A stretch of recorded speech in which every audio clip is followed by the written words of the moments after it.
अस्सलाम वालेकुम। मैं Zahid here and I welcome all of you. अच्छा, जीअं त कल्ह पाण खे हिकिड़ी ग़लती थी वई नंढी। त पाण जेको आहे नओं चैप्टर स्टार्ट कयोसीं ह्यूमन फिजियोलॉजी जो। हालांकि पाण जो हिन खां अॻु में ह्यूमन हेल्थ एंड डिज़ीज़िस जो हले पियो, त उहो अञा पंहिंजो चैप्टर हलंदो 2-3 ॾींहं। उन खां पोइ जेको आहे पाण जेको आहे ह्यूमन फिजियोलॉजी जे चैप्टर खे अॻिते कंटिन्यू कंदासीं। ठीकु आहे। त इहा थोरी ग़लती थी वई आहे। हाणे जॾहिं मां तव्हांखे लेक्चर ॾियां पियो त मां चेक कयो त जेको आहे उहो चैप्टर अञा अधु में हुयो। कल्ह मां हुयुमि कोन पंहिंजे रूम ते, मां लाइब्रेरी में वेठुमि त उते ई तव्हांखे इहो रिकॉर्ड करे ॾियणो पए पियो। त इन करे मूंखे मूं वटि डेटा न हुई त मां कहिड़ा लेक्चर ॾिना आहिनि। सही आहे। त अॼु पाण जेको आहे डिज़ीज़ जी टाइप्स खे ॾिसंदासीं ऐं उनखां पोइ जेको आहे सुभाणे बि इहो लेक्चर हलंदो। ॿिए ॾींहं खां इनशाला पाण वरी ह्यूमन फिजियोलॉजी खे शुरू कंदासीं। त हिन में जेके MCQs रहियल आहिनि या जेके टॉपिक्स रहियल आहिनि उनखे पाण कवर करे वठूं। हाणे डिज़ीज़िस जी पाण क्लासिफिकेशन करे आयासीं। ठीकु आहे। त कहिड़ी कहिड़ी क्लासिफिकेशन थिए थी, कहिड़े कहिड़े क्लासिस में डिज़ीज़ खे विरहायल आहे, उहो पाण हिकु डिटेल लेक्चर में उहा शइ पढ़ी आयासीं। उनखां पोइ इन डिज़ीज़िस खे जेको आहे ॿिनि मुख़्तलिफ़ टाइप्स में विरहायो वेंदो आहे। ठीकु आहे। मेन जेके टाइप्स आहिनि उहे ॿ आहिनि। हिकु इन्फेक्शियस डिज़ीज़िस जेके हिकु माण्हू खां ॿिए माण्हू में मुंतक़िल थियनि। ठीकु आहे। ॿियो हूंदियूं नॉन इन्फेक्शियस डिज़ीज़िस जेके मुंतक़िल न थियनि। ठीकु आहे। जेके पाण थियनि या कंहिं शइ जे करे तव्हांजे जिस्म में पैदा थियनि। सही आहे। त हाणे इहे ॿ मेन इन जा टाइप्स आहिनि डिज़ीज़ जा। ठीकु आहे। इन्हनि जी बेसिस ते वरी अॻिते ॿिया टाइप्स ईंदा। ठीकु आहे। त मेन जेके टाइप्स आहिनि उहे ॿ आहिनि। इहा ज़हन में ॻाल्हि रखो। हाणे इन्फेक्शियस डिज़ीज़ छा थींदियूं आहिनि।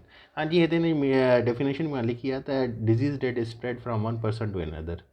जेकी कम्युनिकेबल डिज़ीज़ उनखे चइबो आहे, या कम्युनिकेबल शइ उनखे चइबो आहे जेकी हिक खां ॿिए ॾे मुंतक़िल थिए। जॾहिं तव्हां कम्युनिकेशन कंदा आहियो, कंहिंसां ॻाल्हाईंदा आहियो, त तव्हां छा कंदा आहियो, पंहिंजे जेके आइडियाज़ आहिनि या जेकी तव्हांजी थियरी आहे या जेके बि तव्हांजा थॉट्स आहिनि उहे तव्हां ॿिए ॾे मुंतक़िल कंदा आहियो, कम्युनिकेट कंदा आहियो। ठीकु आहे।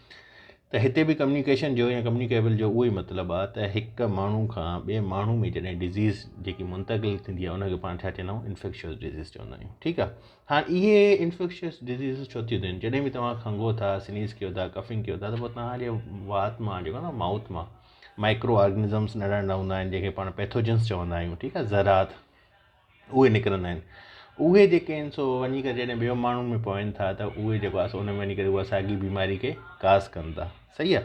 हाणे इहे जेके पैथोजेंस आहिनि इन जा मुख़्तलिफ़ टाइप्स आहिनि। फंजाई थींदो आहे। ठीकु आहे। रिकेट्सिया थींदो आहे। बैक्टीरिया थींदी आहे। ठीकु आहे। वायरसिस जा पैथोजेंस थी सघनि था। प्रोटोज़ियन्स पैथोजेंस थी सघनि था, या वॉर्म्स पैथोजेंस थी सघनि था। सही आहे। त हे जेके आहिनि पैथोजेंस जेके आहिनि इहे काज़ कंदा आहिनि छा के, इन्फेक्शियस डिज़ीज़ खे।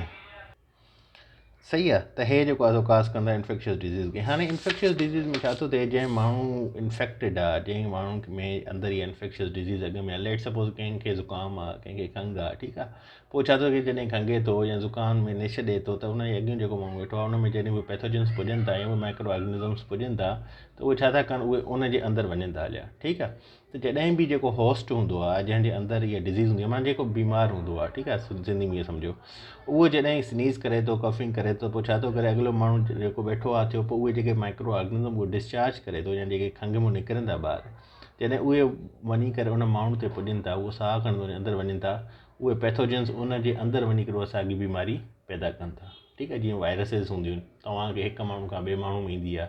ठीकु आहे। जीअं पोलियो आहे, हिकु माण्हू खां ॿिए माण्हू में फैलिजंदी आहे।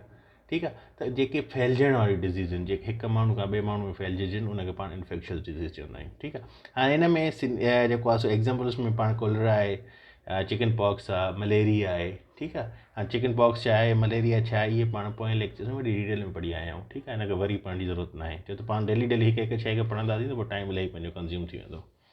उनखां पोइ अचे थो नॉन इन्फेक्शियस डिज़ीज़िस। हाणे नॉन इन्फेक्शियस डिज़ीज़िस कहिड़ियूं हूंदियूं आहिनि। नॉन इन्फेक्शियस डिज़ीज़िस उहे हूंदियूं आहिनि जेके पैथोजन जे करे त थींदियूं आहिनि। हिन में पैथोजन जो रोल हूंदो आहे माइक्रो ऑर्गेनिज़म जो, पर इहे जेके आहिनि उन खां वधीक तव्हांजी जॾहिं तव्हां पोड़ा थींदा वेंदा हो, ठीकु आहे, एज निकिरंदी वेंदी आहे, पोइ मुख़्तलिफ़ तव्हांजे अंदरि बीमारियूं पैदा थींदियूं आहिनि। ठीकु आहे। या न्यूट्रिशनल डिफिशंसी हूंदी आहे, तव्हांजी खुराक सही न आहे, तव्हांजी बैलेंस डाइट न आहे। ठीकु आहे। तव्हांखे जेकी डाइट रिक्वायर्ड आहे, जेके विटामिन्स, जेके प्रोटीन रिक्वायर्ड आहे, डेली तव्हां उहे कंज़्यूम नथा कयो, जंहिंजे करे का डिफिशंसी थी वञे तव्हांजे अंदरि। ठीकु आहे। या कंहिं माण्हू जेको जेंडर आहे, ठीकु आहे, इंडिविजुअल जो, उहो इफेक्ट थिए थो, या लाइफ स्टाइल जेको आहे तव्हां थोरो सुम्हो था, राति जो सुम्हो था, ॾींहं जो उथो था, माना तव्हां डिस्टर्बंस थी थो वञे तव्हांजी लाइफ स्टाइल, त उन जे करे बि नॉन इन्फेक्शियस डिज़ीज़ जेके आहिनि उहे थींदियूं आहिनि। ऐं इन जा एग्ज़ाम्पल कहिड़ा आहिनि, हाइपर टेंशन, तव्हां ॾिठा हूंदा माण्हू थोरी थोरी ॻाल्हि ते जेको आहे सो वॾो टेंशन खणी वेंदा आहिनि, ठीकु आहे। हाणे इहा इन्फेक्शियस डिज़ीज़ त न आहे न हिक खां ॿिए में थिए, ठीकु आहे, नॉन इन्फेक्शियस डिज़ीज़, ठीकु आहे। डायबिटीज़, ठीकु आहे, डायबिटीज़ बि नॉन इन्फेक्शियस डिज़ीज़ आहे, ठीकु आहे। डायबिटीज़ खां पोइ जेको आहे सो कैंसर बि जेको आहे सो नॉन इन्फेक्शियस डिज़ीज़ आहे, ठीकु आहे।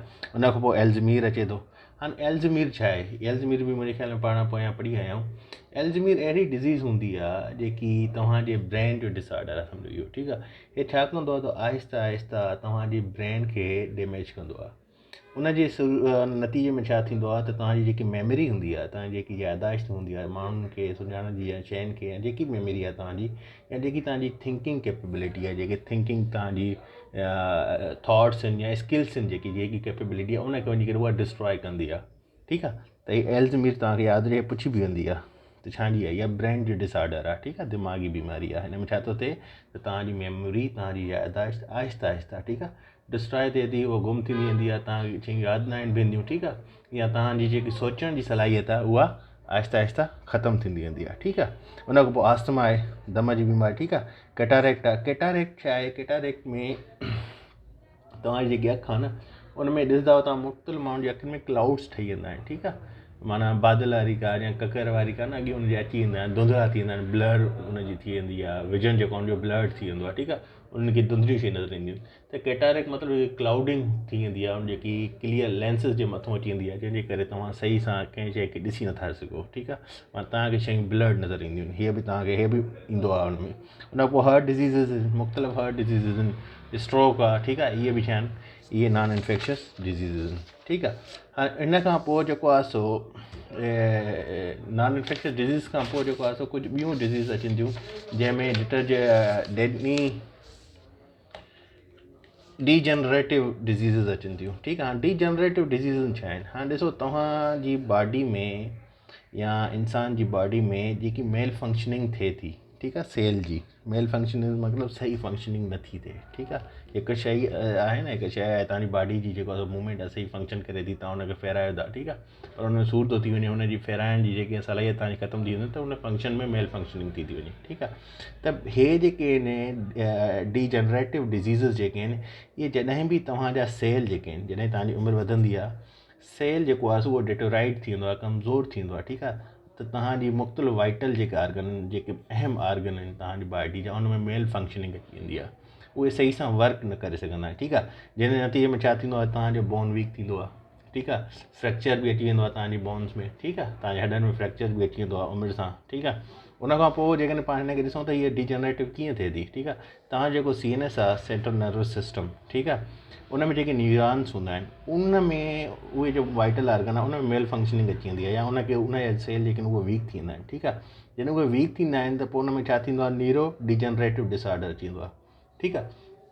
न्यूरो डिजनरेटिव डिसऑर्डर छा थो थिए त तव्हांजी जेकी दिमाग़ आहे, ठीकु आहे, या तव्हांजो जेको छा चइबो आहे, जेके दिमाग़ जी जेकी सलाहियत आहे उनखे उहो इफेक्ट करे थो, ठीकु आहे, जंहिंजे करे उनजी उहा फंक्शनिंग सही नथी थिए, माना तव्हांखे सोचण जी क़ाबिलियत आहे, ठीकु आहे, सम्झण जी क़ाबिलियत आहे, उन खां अलावा पढ़ण जी क़ाबिलियत आहे, ठीकु आहे, या को तव्हांजो प्रोफेशन आहे उहो करण जी क़ाबिलियत आहे, उन में उहो खलल विझे थी, मतिलबु त तव्हां सही सां न सोचे सघो था, ठीकु आहे, न कंहिं शयुनि सां गौर फिकर करे सघो था, मतिलबु तव्हांजे अंदरि डिसऑर्डर अची था वञनि, तव्हांजी जेकी दिमाग़ जी फंक्शनिंग आहे उहा जेको आहे सो ख़राबु थी थिए, सही आहे। हाणे इन में अल्ज़मीर जेको मां तव्हांखे ॿुधायमि, जंहिंमें तव्हां आहिस्ता आहिस्ता पंहिंजी मेमोरी विञाईंदा आहियो, ठीकु आहे, या तव्हांजी सोचण जी क़ाबिलियत वेंदी हली, जेकी दिमाग़ जी बीमारी आहे उहो हुनजो प्रोमिनेंट एग्ज़ाम्पल आहे, ठीकु आहे, अल्ज़मीर। उन खां अलावा ऑस्टियोपोरोसिस बि अचे थो हिन में, पार्किंसन डिज़ीज़ बि अचे थी। हाणे ऑस्टियोपोरोसिस छा आहे?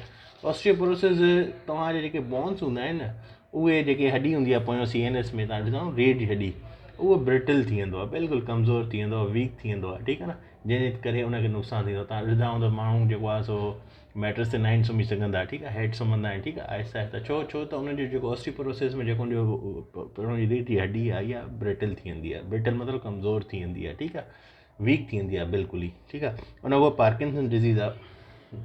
हाणे पार्किंसन डिज़ीज़ बि जेकी आहे सो इहा ब्रेन डिसऑर्डर आहे, ठीकु आहे। हाणे हिन में छा थो थिए त तव्हां स्लाइटली आहिस्ते आहिस्ते शयुनि खे बिल्कुलु तव्हांजी शयूं जंहिं नमूने निकिरंदी वेंदियूं आहिनि, ठीकु आहे, इहो अल्ज़मीर वारी ॻाल्हि, माना हीअ हिकु ब्रेन डिसऑर्डर आहे, ठीकु आहे। त हे जेको आहे सो अॼु पंहिंजा हुया, ठीकु आहे, जेके मेन डिज़ीज़ आहिनि, बाक़ी हिन जा 2-3 ॿिया क़िस्म जेको पाण सुभाणे कंदासीं, उन खां पोइ जेको आहे सो पाण जेको आहे सो हलंदासीं पंहिंजे ह्यूमन फिजियोलॉजी जे पेपर ते। हिनखे थोरी मां रिव्यू ॾेई वठूं त हिन मां जेकी मेन शयूं उहे कहिड़ियूं कहिड़ियूं आहिनि। हाणे हिन में तव्हां पुछी सघे थो बाबा इन्फेक्शियस डिज़ीज़ कहिड़ियूं आहिनि या नॉन इन्फेक्शियस डिज़ीज़ कहिड़ियूं आहिनि। ठीकु आहे, इन्फेक्शियस डिज़ीज़ छाजे करे थियनि थियूं, पैथोजन जे करे थियनि थियूं। ठीकु आहे, इहे कम्युनिकेबल डिज़ीज़ आहिनि। ठीकु आहे, नॉन इन्फेक्शियस डिज़ीज़ जेके आहिनि उहे कम्युनिकेबल डिज़ीज़ न आहिनि। ठीकु आहे, हिन में कहिड़ा कहिड़ा पैथोजन्स थियनि था, वॉर्म आहे, प्रोटोज़ोअन्स आहिनि, वायरस आहे, बैक्टीरिया, रिकेट्सिया, इहे बि हिकु बैक्टीरिया थींदो आहे ऐं फंजाई आहे। ठीकु आहे, इन करे इहे डिज़ीज़ थिए थी। सही आहे, हिन जा क़िस्म कहिड़ा कहिड़ा आहिनि, चिकन पॉक्स आहे, मलेरिया, मुख़्तलिफ़ HIV आहे, एड्स आहे, करोना आहे। ठीकु आहे, उन खां अलावा जेको आहे सो कहिड़ी बि उहा बीमारी जेकी हिकु माण्हू खां ॿिए माण्हू फैलिजे उहा इन्फेक्शियस डिज़ीज़ हूंदी आहे। ठीकु आहे, उहो जॾहिं तव्हां साम्हूं ईंदो एग्ज़ाम्पल त तव्हांजे ज़हन में जॾहिं हिन जी मीनिंग हूंदी इन्फेक्शियस डिज़ीज़ त उहो तव्हांजो उहो ई हल थी वेंदो। उन पोइ नॉन इन्फेक्शियस डिज़ीज़ यानी इहे इन में ॿ फैक्टर हूंदा आहिनि, हिकु त इन में पैथोजन जो बि अमल दख़ल हूंदो आहे। ठीकु आहे, बैक्टीरिया जो, फंगस जो। पर उन खां पोइ जेकी वधीक शइ आहे हिन जे अंदरि अचे थी उहा अचे थी जेकी एज सां गॾु तव्हांजो पोड़ा थो था, उनजे करे तव्हांजे अंदरि बीमारी थिए थी, या तव्हांजी न्यूट्रिशनल डिफिशंसी अचे थी, या तव्हांजे जेंडर जे करे इंडिविजुअलिटी जे करे थिए थो, या तव्हांजी लाइफ स्टाइल चेंज थिए थो, उनजे करे इहा डिज़ीज़ तव्हांजे अंदरि थींदियूं आहिनि, जंहिंमें हाइपर टेंशन आहे, डायबिटीज़ आहे, कैंसर आहे, एल्ज़मीर आहे, अस्थमा आहे, अखियुनि में जेको आहे सो कैटारेक्ट जेको चयोमांव, या हार्ट डिज़ीज़ अचनि थियूं। ठीकु आहे, त हीअ तव्हांखे हाइपर टेंशन छा थींदो आहे, डायबिटीज़ छा थींदो आहे, इहे न ईंदा। हे अल्ज़मीर पुछंदो आहे त छाजी बीमारी आहे, दिमाग़ जी बीमारी आहे। कैटारेक्ट पुछंदो आहे छाजी बीमारी आहे, त इहो क्लाउड ठही वेंदो आहे अखि जे अॻियां, जंहिंजे करे तव्हांजी विजन जेको आहे ब्लर थी वेंदो आहे। ठीकु आहे, ऐं जेके हार्ट डिज़ीज़ बि हूंदियूं उहे नॉन इन्फेक्शियस डिज़ीज़ हूंदियूं आहिनि। उन खां पोइ इन मां ई अॻिते इन जा क़िस्म निकिरंदा आहिनि, डीजनरेटिव डिज़ीज़। डीजनरेटिव डिज़ीज़ छा हूंदी आहे त तव्हांजी बॉडी जा जेके सेल हूंदा आहिनि उहे कमज़ोर थी वेंदा आहिनि आहिस्ते आहिस्ते, जंहिंजे करे तव्हांजी बॉडी मेल फंक्शनिंग कंदी आहे। ठीकु आहे, ऐं उन में छा थिए थो, तव्हांजो बोन वीक थिए थो। ठीकु आहे, बोन जे अंदरि फ्रैक्चर थिए थो। ठीकु आहे, न्यूरो डीजनरेटिव डिसऑर्डर्स थींदा, जंहिंमें एल्ज़मीर आहे, ऑस्टियोपोरोसिस आहे, पार्किंसन आहे। पार्किंसन छा आहे, दिमाग़ जी बीमारी आहे। एल्ज़मीर छा आहे, दिमाग़ जी बीमारी आहे, तव्हांखे जीअं ब्रेन डिसऑर्डर आहे ॿुधाया आहिनि। ऑस्टियोपोरोसिस छा आहे त तव्हांजा जेके CNS में स्पाइनल कॉर्ड में जेको रीढ़ जी हड्डी आहे उन में जेको आहे सो ब्रिटल अची वेंदो आहे, वीक थींदी आहे उहा। ठीकु आहे, जंहिंजे करे माण्हू जेको आहे सो सही तरीक़े सां सुम्ही न सघंदो, या बार बार चवंदो आहे त मूंखे पोयां चेल में सूरु पए थो, या पोयां सॼी पुठी में दर्द आहे। ठीकु आहे, त हे हुया डिज़ीज़। सुबुह जेको आहे सो पाण हिन में अञा वधीक पढ़ंदासीं, इंशाल्लाह सुभाणे मिलंदा।